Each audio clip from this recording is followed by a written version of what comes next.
ele foi ungido por esse grupo que controla a Câmara desde o Rodrigo Maia, que é um centrão alargado e que não quer dizer necessariamente que sejam totalmente de direita ou de extrema-direita ou até mesmo de centro-direita. O centrão ele é orientado, como você disse mesmo, pelo interesse paroquial de cada um. Todos eles estão ali interessados na sua reeleição. Esse fato é predominante. O segundo fato que é predominante é que, com o aumento das emendas parlamentares, que deu ao deputado uma autonomia que ele não tinha antigamente. Ele dependia do líder partidário, dependia da relação com o governo e dependia também do presidente da Câmara para ter acesso a essas emendas. Então, quando o RP9 perde força, né, aquela emenda fantasma perde força, o poder do presidente de agradar um a outro também cai. Então, o Hugo Mota já encontra uma nova realidade que é reconhecida também pelo Davi Alcolumbre. Ele diz que hoje vamos dizer, o controle que ele tinha no seu mandato anterior como presidente do Senado não é mais o mesmo. Tanto é que houve aquele episódio ontem dele dizer que nem que 81 senadores, ele se incluiu até na lista, ele colocaria o impeachment do Alexandre de Moraes. No entanto, ele corre o risco até de sofrer uma tentativa de derrubada dentro do próprio Senado. E amanhã, se tiver uma maioria, pode-se provocar uma votação para afastar o presidente. Então, hoje há uma independência do parlamentar que dificulta até mesmo o controle que o presidente da Câmara exercia sobre esses blocos de voto. Agora, sem dúvida, continuam sendo os grandes agregadores de votos no Brasil. Não é mais o líder partidário, nem é o presidente da República. Quem manda na pauta ainda é o presidente da Câmara e o presidente do Senado. Agora, com relação ao Hugo Mota, desculpe, só para finalizar, há uma diferença de estilo com relação ao Arthur Lira. E essa diferença de estilo, ela paga um preço e o Hugo vai ter que se adaptar a isso. E provavelmente ele vai reafirmar a autoridade dele punindo esses deputados que invadiram lá o plenário. A rigor, eu não acho que ele tinha muito o que fazer de diferente. Ele não podia, por exemplo, mandar a Polícia Legislativa invadir a mesa e tirar a tapa todos os deputados. Ia ser um escândalo terrível. Ele tentou ali, na negociação, sofreu ali humilhações ali de alguns parlamentares, mas no final das contas, 6 minutos depois, ele conseguiu sentar na cadeira. Então, há uma necessidade de se adaptar ao novo estilo do Hugo e o Hugo também se adaptar a essa nova realidade que tem na Câmara. Posso pegar esse gancho da mudança de estilo? Porque tem uma pergunta aqui da nossa espectadora Tatiana Salles. Ela gostaria de perguntar o porquê, ela diz aqui, por que um politiqueiro como Arthur Lira acumulou tanto poder? Foi o orçamento secreto? Eu queria, Murilo, que você falasse um pouco mais dessa diferença de estilo e por que um é tão forte a ponto de ter saído da presidência e ter feito essa reunião na própria sala ontem, enquanto o atual presidente da Câmara não estava nem conseguindo sentar na própria cadeira. Olha, vamos lá.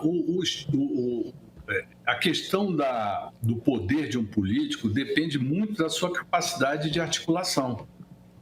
O Arthur Lira tem uma imensa capacidade de articulação, uma imensa capacidade. Então, como o Renan Calheiros também.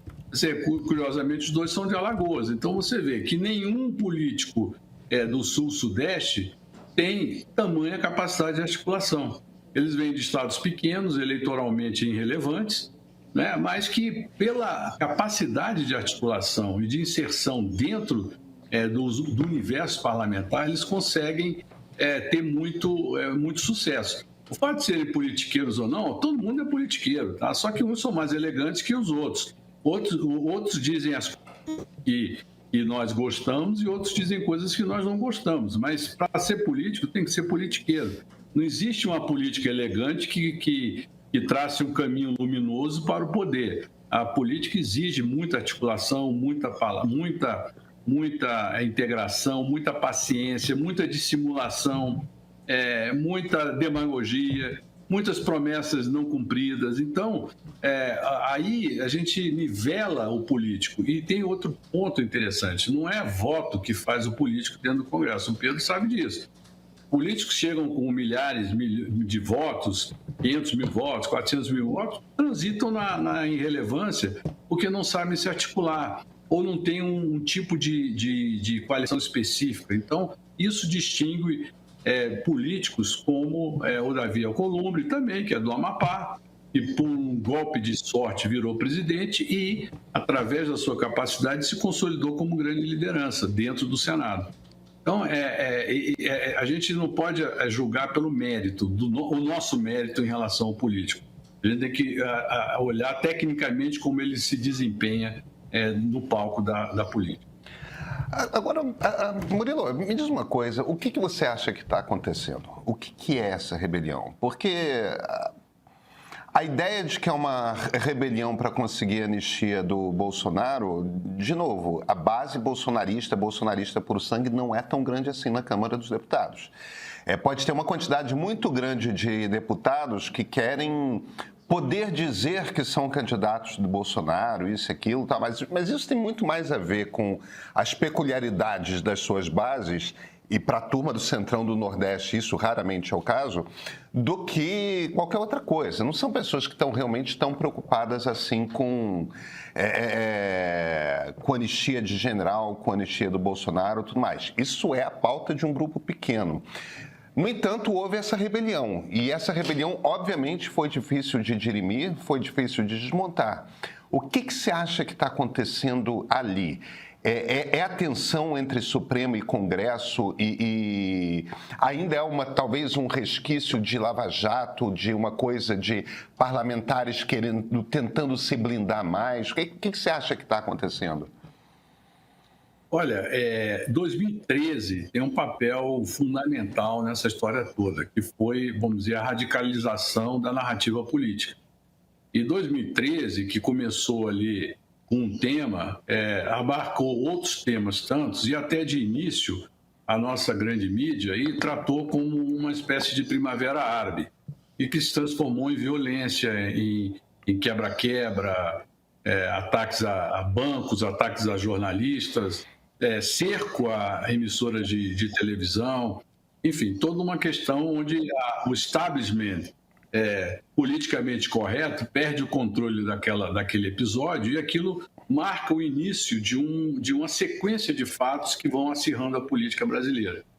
Logo após se aprova uma lei de corrupção, essa lei de corrupção é usada na Lava Jato, e aí há uma leniência generalizada da nossa elite com relação à Lava Jato, porque era contra aqueles ladrões, então valia tudo, né? A elite adotou uma postura maquiavélica que os fins justificam os meios. Isso destrói o centro político brasileiro. Bolsonaro chega primeiro nas redes sociais e ganha a eleição com esse discurso. Então, a agressão, a má educação, o ataque pessoal virou tônica generalizada da política brasileira. Esse episódio da invasão do plenário, ele é um sintoma desse processo todo. Agora, entre 2013 e hoje, a gente vê um aumento brutal da judicialização da política, provocada pelos próprios políticos e pelo ativismo do judiciário. De 2014 a 2024, foram mais de 800 ações diretas de inconstitucionalidade feitas principalmente pelos micropartidos inconformados com as decisões do Congresso. O governo recentemente usa, numa guerra by proxy, por procuração, o judiciário para atacar o legislativo. Foi na questão da desoneração da folha, foi na questão do IOF e outros tantos temas, a tentativa, por exemplo, no início do governo de mudar o marco de saneamento, enfim, a própria autonomia do Banco Central questionada aqui e ali. Então, tudo isso gera um caldo de conflito muito grande. A história era, quando se decreta o tarifaço, o Congresso entendeu ali, a Câmara entendeu que uma maneira de distensionar seria votar a anistia. E isso estava mais ou menos consensado que iria acontecer no início de agosto. Na volta dos trabalhos, eles iriam pautar a votação da anistia e transferir o problema do presidente para o plenário. Seria muito conveniente. Transferir, e o plenário decide. Ei! Você que está comigo aqui no YouTube já acompanha o Ponto de Partida? O PDP é o meu programa das segundas, quartas e sextas-feiras com análises quentes sobre os principais assuntos que movimentam o noticiário e também respostas aos comentários de vocês. Mas alguns temas eles precisam de mais tempo, mais calma e mais contexto. Daí surgiu o Ponto de Partida série. É um formato especial com episódios bastante maiores, produção pensada para streaming e recursos visuais super elaborados para mergulhar e contextualizar temas que merecem um cuidado especial. Por isso decidimos fazer episódios sobre o conflito entre Israel e Palestina. Não é só notícia, é história, sociologia, um trabalho intenso de apuração e muita pesquisa. Gente que assistiu e escreveu dizendo que finalmente conseguiu entender a origem desse conflito, das raízes na Idade do Bronze até a era da inteligência artificial. Outros comentaram que é um conteúdo tão esclarecedor que deveria ser exibido nas escolas. Que bacana. Muita gente dividiu conosco que conseguiu desfazer ideias equivocadas. E isso deixa toda a equipe muito feliz, porque é exatamente esse o propósito. Clarear o que parece complicado demais e o que está por trás dessa guerra que não nasceu agora. Se você ainda não viu os novos episódios, fica aqui o meu convite. Assine o streaming do Meio e entenda com profundidade e clareza um dos conflitos mais complexos e importantes da atualidade.